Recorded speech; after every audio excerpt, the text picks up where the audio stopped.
छत्तीसगढ़ की तमाम बड़ी खबरों के साथ मैं हूं लीना। आइए देखते हैं आज की सुर्खियां। गृह विभाग की बैठक में पुलिस अफसरों पर भड़के सीएम भूपेश, कहा सुधर जाइए नहीं तो सुधारना आता है। भाजपा नेता देवेंद्र पांडे पर ठगी का एक और मामला दर्ज, महिला से जमीन हड़पने का लगाया आरोप। और चाकूबाजी करके बढ़ रहे थे मोहल्ले के भाई, पुलिस ने 5 बदमाशों का निकाला जुलूस। अब देखते हैं खबर विस्तार से। मुख्यमंत्री भूपेश बघेल ने छत्तीसगढ़ पुलिस के कामकाज की समीक्षा की। मुख्यमंत्री ने भरी बैठक में अफसरों से कह दिया कि मुझे आप लोगों से कोई अपेक्षा नहीं बची है। बार बार कहने के बावजूद पुलिसिंग में कोई सुधार नहीं दिख रहा है। मुख्यमंत्री ने साफ शब्दों में कहा, सुधर जाइए नहीं तो मुझे सुधारना आता है। बताया जा रहा है मुख्यमंत्री भूपेश बघेल सरेआम हो रही चाकूबाजी, जुआ सट्टा के अवैध कारोबार, चिटफंड पर कार्रवाई में ढिलाई और ओडिशा से गांजा तस्करी रोक पाने में पुलिस की नाकामी से नाराज हैं। मुख्यमंत्री भूपेश बघेल ने कहा, किसी भी जिले में जुआ सट्टा एवं अवैध कारोबार नहीं होना चाहिए। पुलिस अधिकारियों द्वारा अवैध कारोबारियों पर कड़ी निगरानी रख कार्रवाई की जाए। मुख्यमंत्री ने पूछा कि उनके निर्देश के बाद भी जिलों में कानून व्यवस्था की साप्ताहिक समीक्षा क्यों नहीं की जा रही है। चाकूबाजी और गैंगवार की घटनाओं पर भी मुख्यमंत्री ने नाराजगी जताई। मुख्यमंत्री ने कहा, लोगों में विश्वास और अपराधियों में भय व्याप्त करने के लिए शहर के प्रमुख स्थानों में पुलिस अधिकारियों की उपस्थिति अनिवार्य रूप से दिखनी चाहिए। इसमें लापरवाही बर्दाश्त नहीं की जाएगी। मुख्यमंत्री ने चिटफंड कंपनियों के फरार संचालकों के विरुद्ध धीमी कार्रवाई पर गहरी नाराजगी व्यक्त की। उन्होंने कहा, ऐसे लोगों को शीघ्र गिरफ्तार कर कार्रवाई की जाए। देखिए, कुछ बातें हैं जो खासकर वैसे तो पूरे देश में कहा जाए कि चिट फंड कंपनी के पैसा वापस करने वाले पहला प्रदेश है। लगातार मॉनिटरिंग करने के बाद भी वो उसमें तेज़ी नहीं आ पाई। दूसरा, जो आदिवासियों के जो प्रकरण हैं जिसे वापस करना है, उसके भी लगातार हम लोग मॉनिटरिंग कर रहे हैं, लेकिन उसमें भी और तेज़ी का आवश्यकता है। उसी प्रकार से हुक्का बार और फिर जो निर्देश पिछले समय जो आईएएस और आईपीएस के एसपी और कलेक्टर कॉन्फ्रेंस में जो निर्देश दिए थे कि शाम को कोई भी अधिकारी अपने ऑफिस में बैठ के नहीं रहेगा, वो फील्ड में दिखाई देगा, शहरों में दिखाई देगा, तो वो सारे काम, तो ये जो सामान्यतः जो पुलिसिंग के काम जो होना है उसमें कसावट के निर्देश में निकल दिए। कांग्रेस लगातार मांग कर रही है कि जिनकी बदौलत ऊंचाइयों तक पहुंचे, उनके साथ ही धोखाधड़ी करने वाले भाजपा नेता देवेंद्र पांडे की मुश्किलें कम होने का नाम ही नहीं ले रही।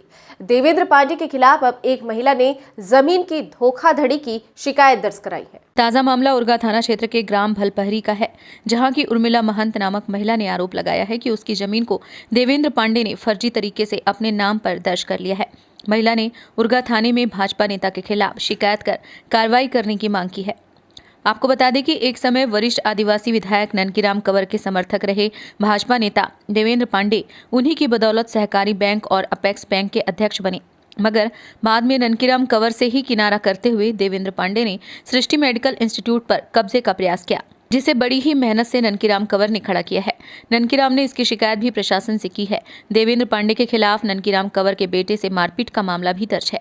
इसके अलावा देवेंद्र पांडे के खिलाफ सहकारी बैंक के अध्यक्ष रहते हुए फर्जी तरीके से लोगों की भर्ती करने और करोड़ों रुपयों की उगाही की भी शिकायत है। देवेंद्र पांडे और उनके भाइयों तथा रिश्तेदारों के खिलाफ फर्जी तरीके से जमीन हड़पने के कई मामले दर्ज हैं, मगर भाजपा के शासनकाल में इनके खिलाफ कोई भी कार्रवाई नहीं हुई। कांग्रेस के शासनकाल में भी देवेंद्र पांडे बचते चले आए हैं। उनके खिलाफ एफआईआर भी तब दर्ज किया गया जब ननकीराम कंवर ने गृह मंत्री के निवास के समक्ष अनशन करने की धमकी दी। बहरहाल अब देखना यह है कि अनेक आरोपों से घिरते जा रहे भाजपा नेता देवेंद्र पांडे को कांग्रेस के राज में संरक्षण मिलता है या उनके खिलाफ कठोर कार्रवाई की जाती है। राजधानी रायपुर के आजाद चौक थाना इलाके में पुलिस ने चाकूबाजी और मारपीट करने वाले 5 बदमाशों का जुलूस निकाला। पुलिस ने सभी के हाथों में हथकड़ी पहनाई और जहां पर ये आरोपी अड्डा जमाकर अपनी धौंस दिखाते थे, वहीं पर इनसे परेड कराई। रविवार की रात आजाद चौक इलाके में इन युवकों द्वारा मामूली विवाद के बाद चाकूबाजी की गई और रॉड से हमला किया गया। इस हमले में 2 युवक गंभीर रूप से घायल हुए थे। यह पूरी वारदात सीसीटीवी कैमरे में कैद हो गई। पुलिस ने कार्रवाई करते हुए 5 युवकों को धर दबोचा और थाने में इनकी मेहमान नवाजी करने के बाद इनका जुलूस निकाला। इस दौरान ये युवक हाथ जोड़कर यह कहते जा रहे थे कि आज के बाद हम गुंडा बदमाशी और चाकूबाजी नहीं करेंगे। आजाद चौक थाना पुलिस ने हमले में शामिल 3 नाबालिगों को भी पकड़ा है, जिनके विरुद्ध अलग से कार्रवाई की जा रही है। इस घटना में इस्तेमाल चाकू और डंडे भी बरामद किए गए हैं। पूर्व सरपंच के बेटे को नक्सलियों ने देर रात मौत के घाट उतार दिया। घटना दंतेवाड़ा के टेकटम की है। मृतक का नाम उमेश मरकाम बताया जा रहा है और वो गोपनीय सैनिक के रूप में भी काम किया करता था। इस घटना के बाद इलाके में दहशत का माहौल है। पिछले दिनों राजभवन में कांग्रेस नेताओं की अनुशासनहीनता पर प्रदेश प्रभारी पीएल पूनिया ने कहा कि जहां 4 बर्तन होंगे वहां आवाज तो होगी, ये कोई विशेष बात नहीं है। पूनिया ने कहा कि अनुशासनहीनता को लेकर पार्टी की जो प्रक्रिया है उसके तहत कार्रवाई की जाएगी। आपको बता दें, भिलाई में पंडित नेहरू पर व्याख्यान माला का आयोजन किया जा रहा है, इसलिए दुर्ग जिले में इस बार पीसीसी की बैठक आयोजित की जा रही है। छत्तीसगढ़ के जशपुर जिले के पत्थलगांव में एक युवक के सरेआम हवाई फायरिंग करने का वीडियो वायरल हो रहा है। बताया जा रहा है कि वीडियो दिवाली की रात का है। इस मामले में पुलिस ने शुभम शर्मा नामक युवक से गन जब्त किया है।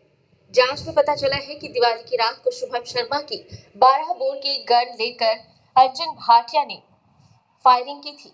बाद में अंजन ने ही अपने फेसबुक अकाउंट में वीडियो शेयर कर दिया था। इसके बाद से अंजन भाटिया फरार है।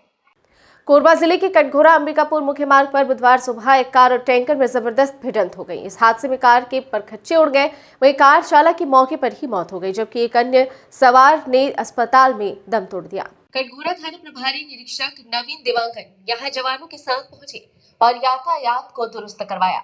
बताया जा रहा है कि कार सवार अंबिकापुर से रायपुर जा रहे थे। इसी दौरान कटघोरा थाना क्षेत्र के ग्राम बरपाली के पास एक डीजल टैंकर से इनकी भिड़ंत हो गई। छत्तीसगढ़ के रायगढ़ जिले के पुलिस पेट्रोलिंग गाड़ी डायल 112 की टक्कर से बाइक सवार विमल दास महंत की मौत हो गई। हादसे के बाद परिजनों ने थाने के सामने शव रखकर प्रदर्शन किया। परिजनों ने 50 लाख रुपए मुआवजे और मृतक की पत्नी को सरकारी नौकरी देने की मांग को लेकर 5 घंटे तक प्रदर्शन किया। शाम को प्रशासन की ओर से 1 लाख रुपए तत्कालिक सहायता राशि उपलब्ध कराई गई।